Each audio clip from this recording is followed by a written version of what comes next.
Life, the Universe and Everything by Douglas Adams. Chapter 9. Another world, another day, another dawn. The early morning's thinnest sliver of light appeared silently. Several billion trillion tons of super-hot exploding hydrogen nuclei rose slowly above the horizon and managed to look small, cold, and slightly damp. There is a moment in every dawn when light floats. There is the possibility of magic. Creation holds its breath. The moment passed, as it regularly did on Scorn-Shellaceta, without incident. The mist clung to the surface of the marshes. The swamp trees were grey with it, the tall reeds indistinct. It hung motionless like held breath. Nothing moved. There was silence. The sun struggled feebly with the mist, tried to impart a little warmth here, shed a little light there, but clearly today was going to be just another long haul across the sky. Nothing moved. A long silence. Nothing moved. Silence. Nothing moved. Very often on Scorn-Shellaceta, whole days would go on like this, and this was indeed going to be one of them. 14 hours later, the sun sank hopelessly beneath the opposite horizon with a sense of totally wasted effort. And a few hours later it reappeared, squared its shoulders, and started up on the sky again. This time, however, something was happening. A mattress had just met a robot. "Hello, robot," said the mattress. "Blah," said the robot, and continued what it was doing, which was walking round very slowly in a very tiny circle. "Happy?" said the mattress. The robot stopped and looked at the mattress. It looked at it quizzically. It was clearly a very stupid mattress. It looked back at him with wide eyes. After what it calculated to 10 significant decimal places as being the precise length of pause most likely to convey a general contempt for all things mattressy, the robot continued to walk around in tight circles. "We could have a conversation," said the mattress. "Would you like that?" It was a large mattress, and probably one of quite high quality. Very few things actually get manufactured these days, because in an infinitely large universe, such as, for instance, the one in which we live, most things one could possibly imagine, and a lot of things one would rather not, grow somewhere. A forest was discovered recently in which most of the trees grew ratchet screwdrivers as fruit. The life cycle of ratchet screwdriver fruit is quite interesting. Once picked, it needs a dark, dusty drawer in which it can lie undisturbed for years. Then one night, it suddenly hatches, discards its outer skin, which crumbles into dust, and emerges as a totally unidentifiable little metal object with flanges at both ends and a sort of ridge and a sort of hole for a screw. This, when found, will get thrown away. No one knows what is supposed to gain from this. Nature, in her infinite wisdom, is presumably working on it. No one really knows what mattresses are meant to gain from their lives either. They are large, friendly, pocket-sprung creatures which live quiet, private lives in the marshes of Scorn-Shellaceta. Many of them get caught, slaughtered, dried out, shipped out and slept on. None of them seem to mind this, and all of them are called Zem. "No," said Marvin. "My name," said the mattress, "is Zem. We could discuss the weather a little." Marvin paused again in his weary circular plod. "The dew," he observed, "has clearly fallen with a particularly sickening thud this morning." He resumed his walk, as if inspired by this conversational outburst, to fresh heights of gloom and despondency. He plodded tenaciously. If he had had teeth, he would have gritted them at this point. He hadn't. He didn't. The mere plod said it all. The mattress flopped around. This is a thing that only live mattresses in swamps are able to do, which is why the word is not in more common usage. It flopped in a sympathetic sort of way, moving a fairish body of water as it did so. It blew up a few bubbles through the water engagingly. Its blue and white stripes glistened briefly in a sudden feeble ray of sun that had unexpectedly made it through the mist, causing the creature to bask momentarily. Marvin plodded. "You have something on your mind, I think," said the mattress, floopily. "More than you can possibly imagine," dreared Marvin. "My capacity for mental activity of all kinds is as boundless as the infinite reaches of space itself. Except, of course, for my capacity for happiness." Stomp, stomp he went. "My capacity for happiness," he said. "You could fit into a matchbox without taking out the matches first." The mattress globbered. "This is the noise made by a live, swamp-dwelling mattress that is deeply moved by a story of personal tragedy."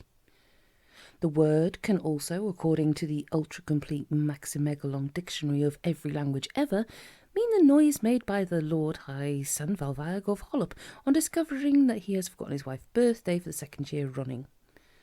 Since there was only ever one Lord High Sanvalvag of Hollop, and he never married, the word is only ever used in a negative or speculative sense, and there is an ever-increasing body of opinion which holds that the ultra-complete Maximegalon dictionary is not worth the fleet of lorries it takes to cart its micro-stored edition around in.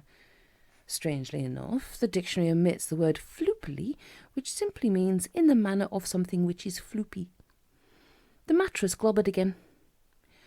"I sense a deep dejectedness in your diodes," it volued. For the meaning of the word volue, buy a copy of Squan Sheller's Swamp Talk at any remaindered bookshop, or alternatively buy the ultra-complete Maximegalon dictionary, as the university will be very glad to get it off their hands and regain some valuable parking lots. "And it saddens me. You should be more mattress-like. We live quiet, retired lives in the swamp, where we are content to flollop and volue and regard the wetness in a fairly floopy manner. Some of us are killed, but all of us are called Zem, so we never know which, and globbering is thus kept to a minimum. Why are you walking in circles?"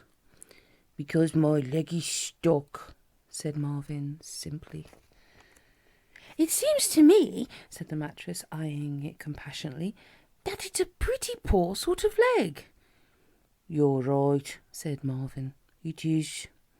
"Vroom," said the mattress. "I expect so," said Marvin. "And I also expect that you find the idea of a robot with an artificial leg pretty amusing. You should tell your friends Zem and Zem when you see them later. They'll laugh, if I know them, which I don't, of course, except in so far as I know all organic life forms, which is much better than I would wish to. Yeah, but my life is but a box of worm gears." He stomped around again in his tiny circle, around his thin steel peg leg, which revolved in the mud but seemed otherwise stuck. "But why do you just keep walking round and round?" said the mattress. "Just to make the point," said Marvin, and continued round and round. "Consider it made, my dear friend," flurbled the mattress. "Consider it made." "Just another 1,000,000 years," said Marvin. "Just another quick 1,000,000. Then I might try backwards, just for the variety, you understand." The mattress could feel deep in his innermost spring pockets that the robot dearly wished to be asked how long he'd been trudging in this futile and fruitless manner, and with another quiet flurble he did so. "Oh, just over the 1.5 million mark. Just over," said Marvin airily. "Ask me if I ever get bored. Go on, ask me." The mattress did.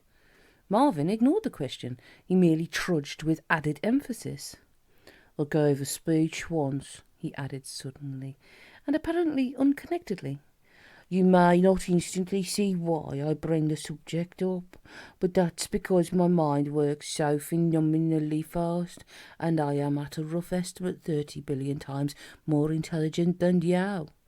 Let me give you an example. Think of a number, any number." 5, said the mattress. "Wrong," said Marvin. "You see." The mattress was much impressed by this, and realised that it was in the presence of a not unremarkable mind. It whinnied along its entire length, sending excited little ripples through its shallow algae-covered pool. It gulped. "Tell me," it urged, "of the speech you once made. I long to hear it." "It was received very badly," said Marvin, "for a variety of reasons. I delivered it," he added, pausing to make an awkward humping sort of gesture with his not exactly good arm, but his arm which was better than the other one, which was dishearteningly welded to his left side, "over there, about a mile distance."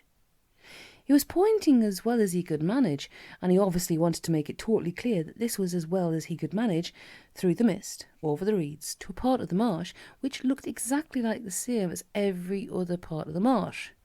"There," he repeated. "I was somewhat of a celebrity at the time."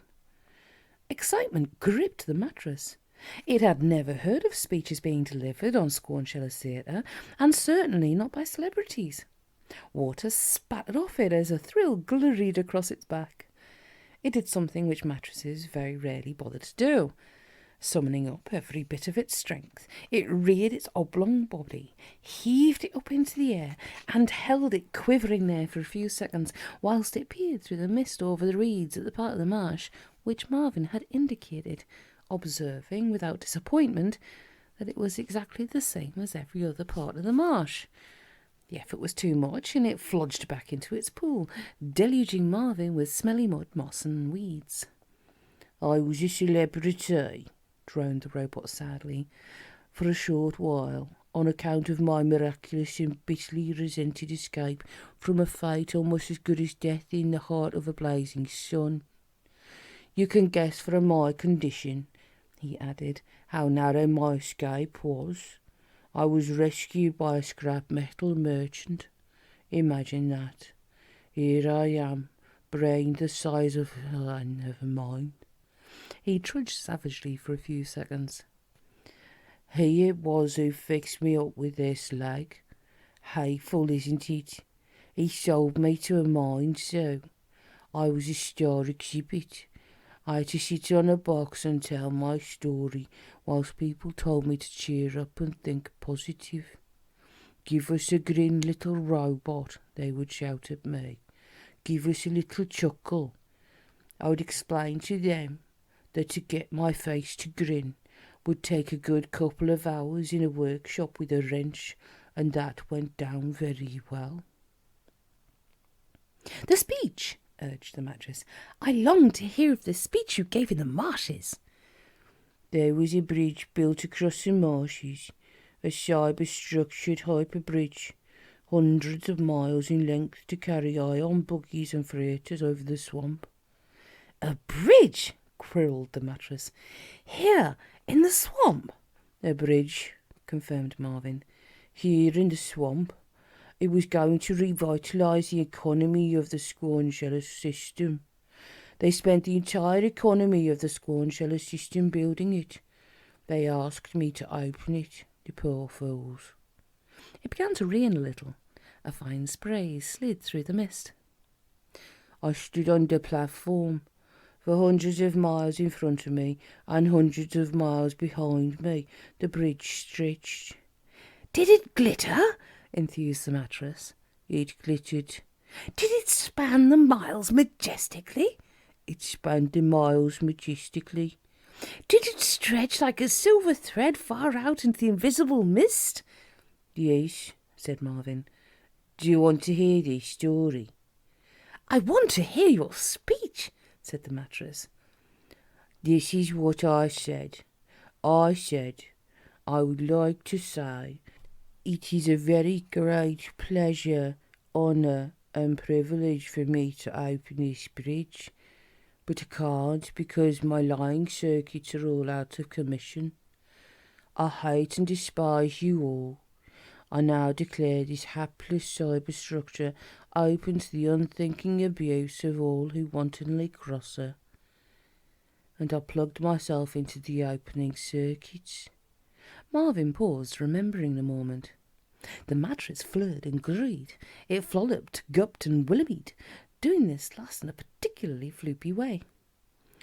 "Boom!" it wherfed at last. "And was it a magnificent occasion?" "Reasonably magnificent. The entire 1,000-mile-long bridge spontaneously folded up its glittering spans and sank weeping into the mire, taking everybody with it." There was a sad and terrible pause at this point in the conversation, during which 100,000 people seemed unexpectedly to say "whoop," and a team of white robots descended from the sky like dandelion seeds, drifting on the wind in tight military formation. For a sudden violent moment, they were all there in the swamp, wrenching Marvin's false leg off, and then they were gone again in their ship, which said "foop." "You see the sort of thing I'll have to contend with," said Marvin to the gobbering mattress. Suddenly, a moment later, the robots were back again for another violent incident, and this time when they left, the mattress was alone in the swamp. He flopped around in astonishment and alarm. He almost lurgled in fear. He reared himself to see over the reeds, but there was nothing to see, nor robot, nor glittering bridge, nor ship, just more reeds. He listened, but there was no sound on the wind beyond the now familiar sound of half-crazed etymologists calling distinctly to each other across the sullen mire.